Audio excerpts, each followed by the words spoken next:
know that women and men with diabetes are more likely to have sexual health problems than those without diabetes. Good day everyone and welcome back to Nurses Lecture Room YouTube channel. My name is Mercy Mary, popularly known as the Nurse with a Difference, and I make learning easy and accessible for all my viewers. Today, we are going to be talking about diabetes and sex. Because when an individual is being diagnosed of diabetes, the next line of education that comes is, oh, there's an impact of diabetes on your eyes, on your kidney, on your heart, and things like that.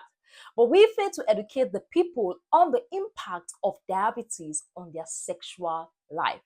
And on this video, we're going to be talking about how diabetes affects a man and a woman's sexual performance, and also how to have a wonderful sex life with diabetes. But before we go into details into this class, if you are new on our YouTube channel and these are contents you are interested in, please click on that subscribe button, turn on that notification bell so you don't miss out. For all my returning subscribers, this is Nurse Mercy Mary saying thank you. Let's go there. All right, welcome back. Like I earlier said, today we're going to be talking about sex and diabetes. That is the impact of diabetes on our sexual life and also our sexual performance. For you to click on this video, I believe you have an idea of what sex is and also what diabetes is. For the sake of this video, I'm going to be explaining diabetes in a simple term. Diabetes mellitus simply means that there's an increase in the glucose level in the blood. There's an increased glucose level in the bloodstream. And when there's an increased glucose level in the bloodstream, this can lead to the damage of nerves throughout the body. This can also lead to the damage of the blood vessels. And when the nerves and blood vessels are damaged, and when the nerves and blood vessels are affected, definitely sexual performance is also affected. First of all, let's talk about the women, how it affects the women. When these nerves are damaged, stimulation becomes a problem. Arousal becomes a problem as a result of this damaged nerve. We all know that there are nerves throughout the body that send messages, including sexual nerves that send messages to kind of cause arousal. But when these nerves are damaged, there's going to be a decreased sexual stimulation and there's going to be a decreased arousal. And when these nerves are damaged, there's also going to be a decreased lubrication of the vagina. And you know, when there's a decreased lubrication of the vagina, that is likely going to make sex more painful. And when sex is more painful, that is even going to decrease the arousal or the desire or the urge on the high side. So that is how it affects the women. Now let's talk about how this sugar level also affects the men. When there's an increase in sugar level, it can also lead to low testosterone level.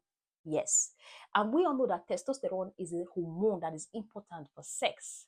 So when there's a decreased testosterone, there's going to be a decreased sexual drive. That is for the men. And also, men with diabetes are more likely to experience erectile dysfunction. Yes, we all know that for the penis to be erect, there has to be an increase in blood flow to the penis. But when the nerves and the blood vessels are damaged as a result of diabetes, getting erection might be difficult for the men. You can see how it affects both the men and also the women. So high sugar, you know, when you have glucose level, you take your medications and sometimes your blood glucose also drop. So when you're having sex and you're having hypoglycemia as a result of low blood sugar level, that can also affect your sexual performance. Am I making sense on how it affects that? So these are the various ways in which diabetes has impact on your sex life. And also there's something I want to tell you, that people with diabetes, they have higher chances of going down with hypertension. And we all know hypertension and diabetes are not in any way good for our sexual desires and performance. And people with type 2 diabetes, this can be as a result of obesity. And we all know that obesity also goes a long way to affect sexual performance. Now you know how it affects sexual performance. The next thing on your mind is, how do I have a wonderful sex life with diabetes? And this video, I'm going to be sharing you 10 tips on how to have a wonderful sex life. So the first tip I have to share with you is get your spouse involved. Get your partner involved. Explain to them what is happening. Like this popular saying, two heads are better than one. So when your partner understand what is happening, it's much easier for them to give their full support. Now, that takes me to the second tip, which is regular check of your blood sugar level. Yes, it might be very low when you start your sexual activity, and that might not end well, or it might be very high. So, always checking your blood sugar level keep you on the top of the game, at the top of the game, I mean. So, the third one I have to share with you is take your medications regularly. If you are on some diabetic medication, ensure you take it, because if you don't take your medications, it increases the chances of more nerve and blood vessel damage. And when there is more nerves and blood vessel damage, there is likelihood of erectile dysfunction and also decrease in the vaginal lubricant. Then that takes me to the fourth point, which is get moving, exercise. Yes, when you exercise, it gives you an increased stamina, it gives you increased strength, it makes your heart work. Exercise does not affect the sex life alone, it also affects the heart, it affects the full body. When you exercise, you feel it all over your body, so you have to get moving and don't remain static. Then, a fifth point I have to share is for the women in particular, which is taking note of your vaginal pH. Yes, because when there's an increase in the blood sugar level, there's going to be a decrease in the good bacteria in the vagina. That good bacteria, which is known as lactobacilli, is going to be decreased. And when there's decrease of that good bacteria, you are going to be diagnosed of bacterial vaginosis. So women with diabetes are more likely to have recurrent UTI, are more likely to have this bacterial vaginosis than those without diabetes. Then the sixth tip I have to share with you is learn to love your body the way it is. Yes, loving your body the way it is goes a long way in boosting your self-esteem. Why am I saying this? Because most times people with type 2 diabetes usually have this history of obesity. And when they go to see the doctor or their diabetic nurse, they are being educated on the importance of cutting down some pounds, of cutting down some weight. So when they go home, they feel sad, they are not happy about themselves. First thing is to learn to love yourself the way you are, no matter what, no matter how you see it. Learn to love yourself, learn to appreciate, even while you are trying to work towards cutting down some pounds. Then the seventh point I have to share with you is get some sleep.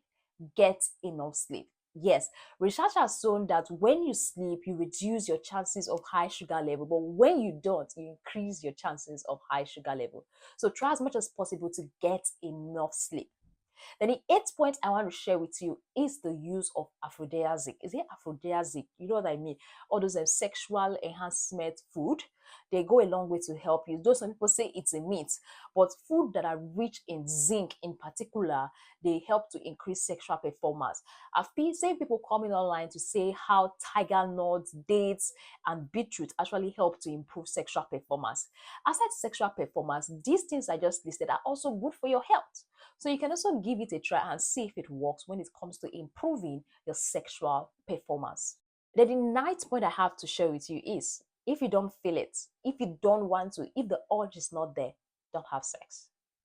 Yeah. Because once the urge is not there, you are forcing yourself to have it. You might feel bad, you might experience pain, and you might not be happy. So that is why conversing with your spouse is very important. There are other means to get intimate with your partner aside vaginal and penile sex.